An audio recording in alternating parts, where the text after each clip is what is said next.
Hello friends, welcome to Sendam App UPSC. So நம்ம UPSC News Bite சீரிஸ்ல 2024 UPSC prelims-க்கு இம்பார்ட்டன்டான current affairs தான் பார்த்துக்கிட்டு இருக்கோம்.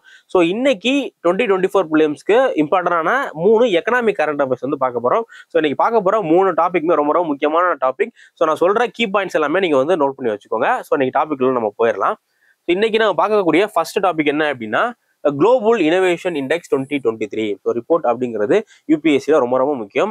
நீங்கள் 2015 ஸோ 2015 லாஸ்ட் இயர் கொஸ்டின் வர ப்ரீவியஸ் இயர் கொஸ்டின்ஸ்லாம் எடுத்து பார்த்தீங்க அப்படின்னா அட்லீஸ்ட் ஒரு கொஸ்டின் என்ன பண்ணுறாங்க அப்படின்னா யூபிஎஸ்சி வந்து இந்த மாதிரியான ரிப்போர்ட்ஸ்ல இருந்து கேட்குறாங்க. ஸோ ரிப்போர்ட்ஸை பொறுத்தவரை ரொம்ப இம்பார்ட்டன்டான ரிப்போர்ட், கொஞ்சம் பேசிக்கான ரிப்போர்ட்டாக இருந்தது அப்படின்னா நீங்கள் என்ன பண்ணணும், எந்த ரிப்போர்ட் எந்த ஆர்கனைசேஷன் ரிலீஸ் பண்ணுறாங்க அந்த அளவுக்கு மட்டும் நீங்கள் படிச்சிங்கன்னா போதும். பட் ஒரு சில ரிப்போர்ட்லாமே வந்து ரொம்ப இம்பார்ட்டன்டான ரிப்போர்ட்டா இருக்கும். ஓகேங்களா? ஸோ அப்போ அந்த மாதிரியான ரிப்போர்ட்டுக்கு எல்லாமே நீங்க என்ன பண்ணணும், எந்த ஆர்கனைசேஷன் என்ன ரிப்போர்ட் ரிலீஸ் பண்றாங்க, அந்த ரிப்போர்ட்ல என்னென்னலாம் காம்போனன்ட்ஸ் இருக்கு. இதுக்கு முன்னாடி 2016 17 தெரியல ஒரு கொஸ்டின் வந்து கேட்டிருந்தாங்க. வேர்ல்டு பேங்கோடைய ரிப்போர்ட் பத்தி கொஸ்டின் கேட்டிருந்தாங்க. ஸோ வேர்ல்டு பேங்கோடைய ease of doing business report இருக்குல்ல, அந்த ease of doing business report பத்தி இதுல எதெல்லாம் ஒரு 10 ஈஸ் ஆஃப் டூயிங் பிசினஸ்ல ஒரு 10 காம்போனன்ட்ஸ் இருக்கும். ஸோ ஒரு 4 இது கொடுத்துட்டு இதுல எந்த காம்போனன்ட் வந்து ஈஸ் ஆஃப் டூயிங் பிசினஸ்ல இருக்கு, எதெல்லாம் ஈஸ் ஆஃப் டூயிங் பிசினஸ்ல மெஷர் பண்றாங்க அப்படிங்கிற மாதிரி ஒரு கொஸ்டின் வந்து கேட்டிருந்தாங்க. ஸோ அதனால இதெல்லாம் ரொம்ப முக்கியமான ரிப்போர்ட்டோ மெயினா வந்து WTO, IMF, அதே மாதிரி வேர்ல்டு பேங்கோடைய ஆர்கனைசேஷன்ஸ்லாம் இருக்குல்ல, அந்த மாதிரியான ஆர்கனைசேஷன்ஸ் இருந்து வர ரிப்போர்ட் எல்லாமே ரொம்ப ரொம்ப முக்கியம். ஸோ அதனால இந்த ரிப்போர்ட்ல நீங்க ரிப்போர்ட்டையும் பார்த்துக்கோங்க, பிளஸ் இந்த ரிப்போர்ட்ல கரண்ட்ல ஸ்டாண்ட்ஸ் என்ன, இந்தியாவுடைய ரேங்கிங் என்ன, வேர்ல்டுல என்னென்ன கண்ட்ரி என்ன ரேங்கிங்ல இருக்கு அப்படிங்கிறத மட்டும் நீங்க பாத்தீங்கன்னா போதும். ஸோ ஃபர்ஸ்ட் இந்த ரிப்போர்ட்டை பொறுத்தவரை குளோபல் இனோவேஷன் இண்டெக்ஸ் அப்படிங்கிறதான். ஸோ இந்த ரிப்போர்ட்டை பொறுத்தவரை ஹிஸ்டரி பார்த்தீங்க அப்படின்னா இது வந்து 2007 இருந்து இந்த குளோபல் இனோவேஷன் இண்டெக்ஸ் அப்படிங்கிறத வந்து லான்ச் பண்றாங்க, ரிலீஸ் பண்ணிட்டு இருக்காங்க. ஸோ யார் ரிலீஸ் பண்றா அப்படின்னா world intellectual property organisation, WIPO, ரொம்ப ரொம்ப முக்கியம், அப்படியே நோட் பண்ணி வச்சுக்கோங்க. World intellectual property organisation WIPO அப்படிங்கிற ஆர்கனைசேஷன் தான் என்ன பண்றாங்க, இந்த குளோபல் இனோவேஷன் இண்டெக்ஸை ரிலீஸ் பண்றாங்க. ஸோ இதுல மெயினா என்ன, இனோவேஷன், ஒவ்வொரு கண்ட்ரிலையும் இனோவேஷன் எந்த லெவல்ல இருக்கு அப்படிங்கிறத இந்த ரிப்போர்ட்ல வந்து மெஷர் பண்றாங்க.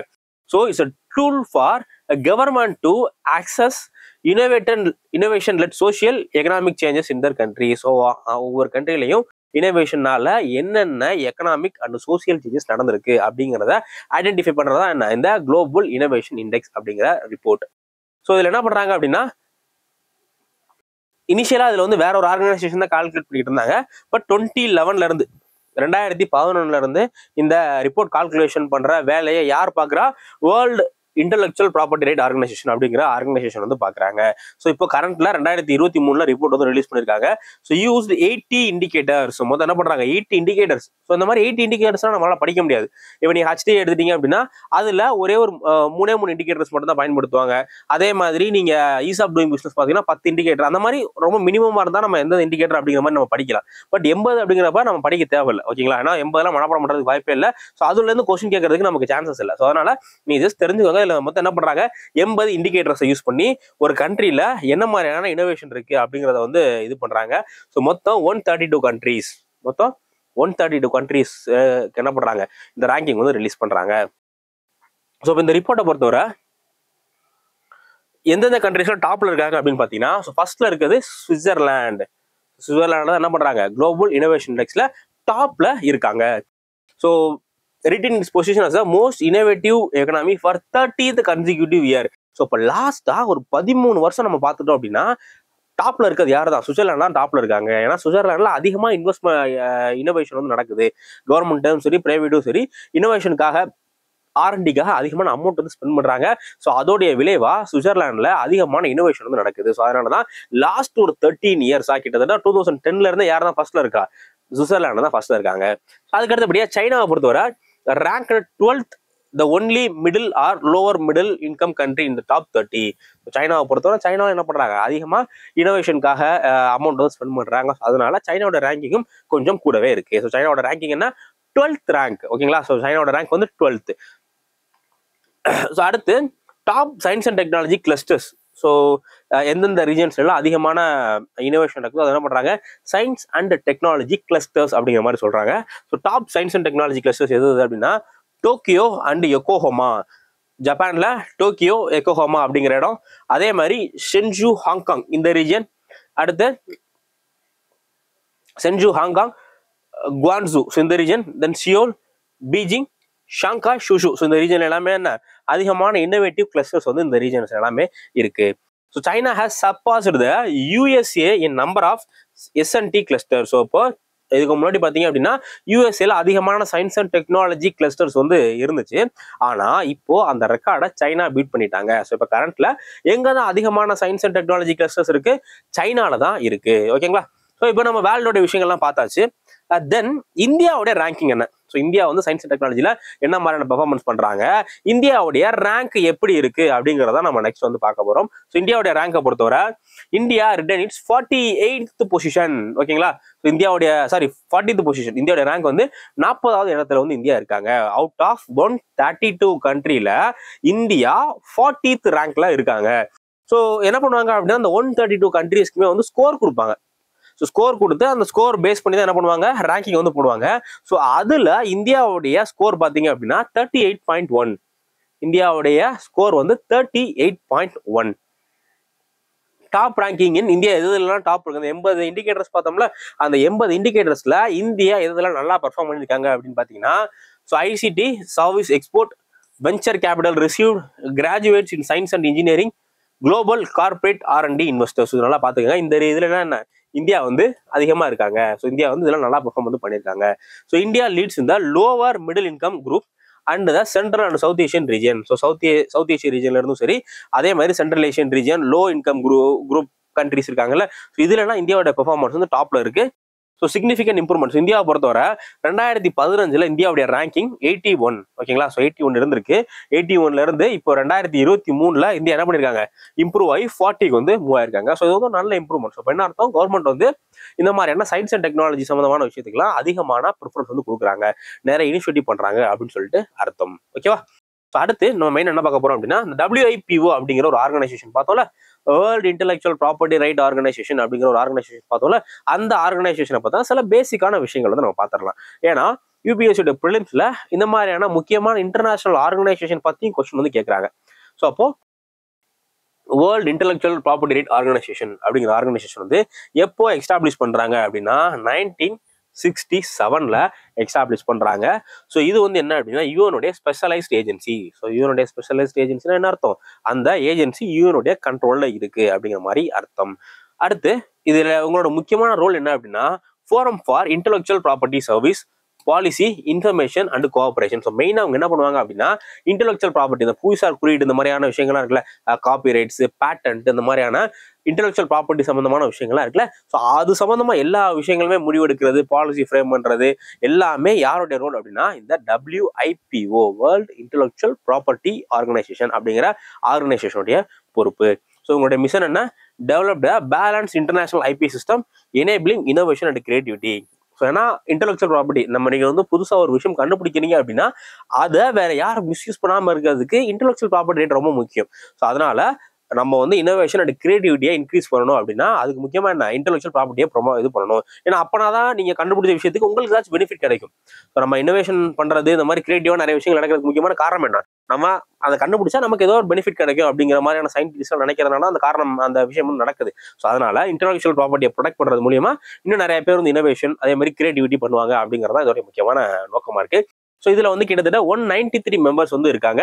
இவங்களோட ஹெட் குவார்டர்ஸ் எங்க இருக்கு அப்படின்னா ஜெனீவால இருக்கு. சுவிட்சர்லாந்துல உள்ள ஜெனீவால இவங்களோட ஹெட் குவார்டர்ஸ் வந்து இருக்கு. ஸோ இந்த ஆர்கனைசேஷனை 1893க்கு முன்னாடி என்ன சொன்னாங்க அப்படின்னா United International Bureau for Protection of Intellectual Property அப்படிங்கிற ஒரு ஆர்கனைசேஷன். இதோட முந்தின பேர் என்னவா இருந்துச்சு அப்படின்னா United International Bureau for Protection of Intellectual Property அப்படிங்கிற மாதிரி தான் இருந்துச்சு. ஸோ அது என்ன பண்றாங்க, மறுபடியும் 1967 அதோட பேர் வந்து மாத்துறாங்க. ஸோ அதுக்கு முன்னாடி வர இதோட பேர் என்ன, United International Bureau for Protection of Intellectual Property அப்படிங்கிறதான். ஸோ எல்லாத்துக்கும் புரிஞ்சதா, இதுதான் வந்து என்ன குளோபல் இன்னோவேஷன் இண்டெக்ஸ் அப்படிங்கிறது. ஸோ நீங்க தெரிஞ்சுக்க வேண்டிய விஷயம் குளோபல் இன்னோவேஷன் இண்டெக்ஸ்னா என்ன அப்படிங்கிற பேசிக்ஸ் தெரிஞ்சுக்கணும், இந்தியாவோட ரேங்கிங் நீங்க முக்கியமா தெரிஞ்சுக்கணும், அதுக்கப்புறமா இந்தியா எதெல்லாம் டாப் பெர்ஃபார்மரா இருந்திருக்காங்க அப்படிங்கிறதும் தெரிஞ்சுக்கணும். தென் லாஸ்டா இந்த WIPO என்னென்ன விஷயங்கள் பண்றாங்க அப்படிங்கிற பேசிக்கான விஷயம் தெரிஞ்சுக்கிட்டா போதும். எப்படி கொஸ்டின் கேட்டாலும் நீங்க வந்து ஆன்சர் எழுதிடலாம். ஸோ அடுத்து நம்ம நெக்ஸ்ட் டாபிக் வந்து பார்க்க போறோம். ஸோ நெக்ஸ்ட் டாபிக் என்ன அப்படின்னா national turmeric board established. So ரொம்ப ரொம்ப முக்கியமான கரண்ட் அஃபேர்ஸ். ஸோ புதுசாக என்ன பண்ணியிருக்காங்க அப்படின்னா இந்தியாவில் அந்த டர்மரிக் மஞ்சள் இருக்குல்ல அது சம்பந்தமான விஷயங்களை ப்ரொமோட் பண்றதுக்காக நேஷனல் டர்மரிக் போர்டு அப்படிங்கிற போர்டு வந்து எஸ்டாப்ளிஷ் பண்ணியிருக்காங்க. ஸோ இதுக்கு முன்னாடி ஒவ்வொரு ப்ராடக்ட்டுமே தனியாக போர்டு இருக்கு. இப்போ நீங்க அந்த காயர் எடுத்துட்டீங்க அப்படின்னா அதுக்கு தனியாக போர்டு இருக்கு. அதே மாதிரி ஜூட் எடுத்துட்டீங்க அப்படின்னா ஜூட்டுக்கு தனியாக போர்டு இருக்கு. இந்த மாதிரி நிறைய விஷயங்களுக்கு ஒவ்வொன்றுக்குமே தனியாக போர்டு, அந்த ப்ராடக்ட் பர்டிகுலர் ப்ராடக்டை ப்ரொமோட் பண்றதுக்காக தனியாக போர்டு வந்து வச்சிருக்காங்க. ஸோ அதே மாதிரி டர்மரிக்கை ப்ரொமோட் பண்ணணும், அதோட எக்கனாமிக் வேல்யூ என்ஹான்ஸ் பண்ணணும் அப்படிங்கிறதுக்காக என்ன பண்றாங்க, இந்த நேஷனல் டர்மரிக் போர்டு அப்படிங்கிற போர்டு வந்து ரீசெண்டா எஸ்டாப்ளிஷ் பண்ணிருக்காங்க. ஸோ எங்க எஸ்டாப்ளிஷ் பண்ணிருக்காங்க அப்படின்னு பாத்தீங்கன்னா தெலுங்கானால. இந்த போர்டு வந்து எங்க, அது ஹெட் குவார்டர்ஸ் வந்து தெலுங்கானால கொண்டு வந்திருக்காங்க. ஸோ இப்போ இந்த போர்டை பத்தின முக்கியமான விஷயம் வந்து நம்ம பார்க்கலாம்.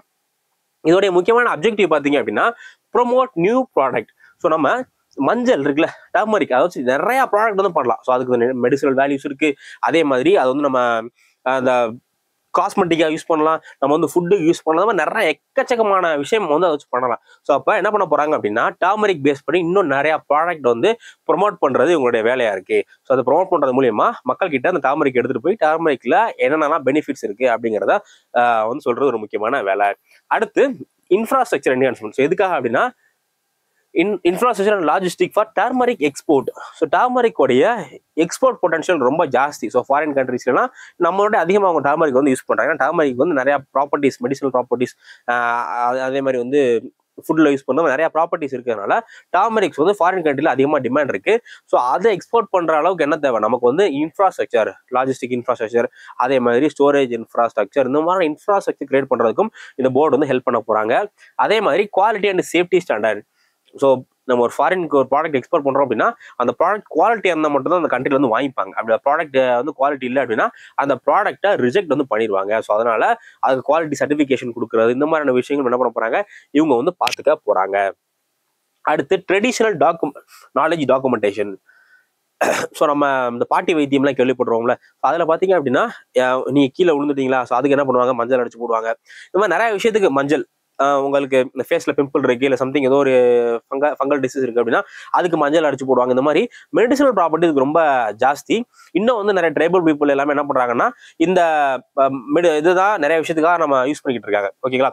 ஸோ அதனால நம்மகிட்ட இந்த ட்ரெடிஷனல் நாலேஜ் இருக்கும்ல, இந்த டர்மரிக்கை நம்ம எந்தெந்த விஷயத்துக்கும் யூஸ் பண்ணலாம் அப்படிங்கிற ஒரு ட்ரெடிஷனல் நாலேஜ் இருக்கும்ல, அதெல்லாமே ப்ராப்பராக டாக்குமெண்ட் பண்ணி அதெல்லாமே பேட்டர்ன் பண்றதுக்கான வேலைகளும் என்ன பண்ண போறாங்க, இந்த ஆர்கனைசேஷன் பார்க்க போறாங்க. ஸோ அடுத்து லாஸ்டா research and clinical trials.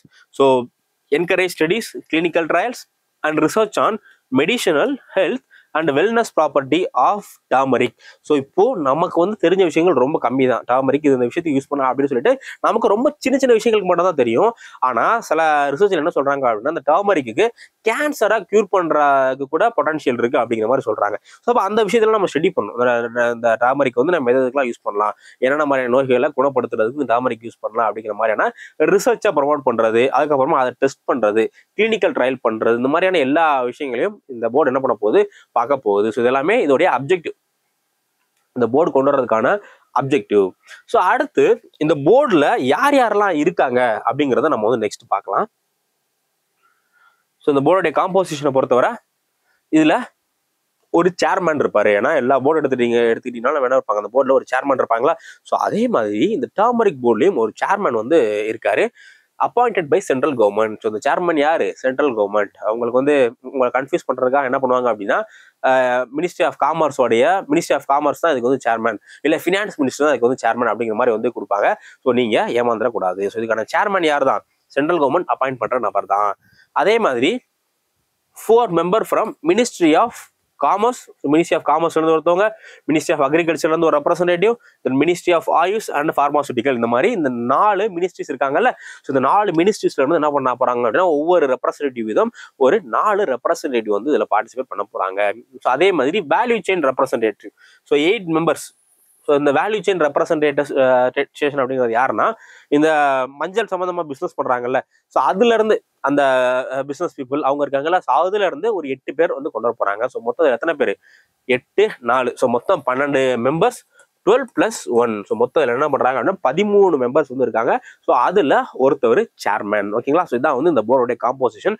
So இந்த போர்டு வந்து எந்த மினிஸ்ட்ரி கீழே வருது அப்படிங்கிறது ரொம்ப ரொம்ப முக்கியம். ஸோ நல்லா நோட் பண்ணிக்கோங்க, Ministry of Commerce. So Ministry of commerce ministry கீழே என்ன வருது, இந்த போர்டு வந்து வருது. ஓகேங்களா?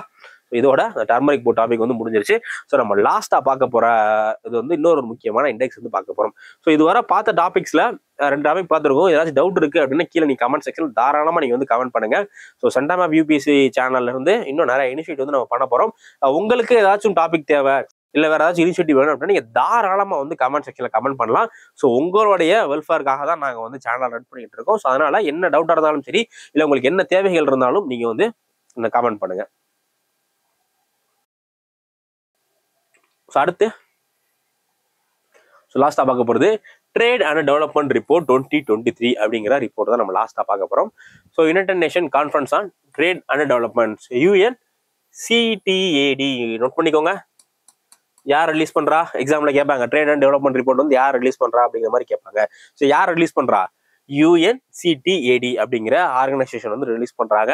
ஸோ இப்போ 2023க்கான ரிப்போர்ட் ரீசெண்டா ரிலீஸ் பண்ணியிருக்காங்க.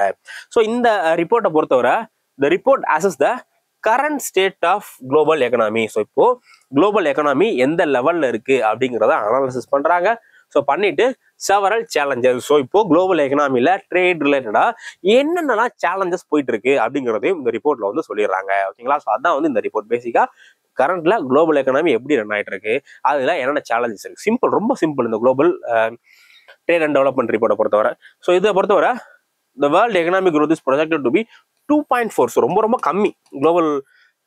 ஏன்னா கோவிடுக்கு அப்புறமே பார்த்தீங்க அப்படின்னா கோவிடா இருக்க அப்புறமா அதுக்கப்புறமா அந்த யுக்ரைன் ரஷ்யா கிரைசிஸ்லாம் ஏற்பட்டுச்சுல. ஸோ அதனால குளோபல் எக்கனாமி வந்து ரொம்ப டவுன் டர்ன்ல தான் இருக்கு. ஸோ எக்கனாமிக் க்ரோத் எவ்வளோ தான் இருக்க போகுது? ஒன்லி 2.4% தான் குளோபல் எக்கனாமிக் க்ரோத் வந்து இருக்க போகுது. ஸோ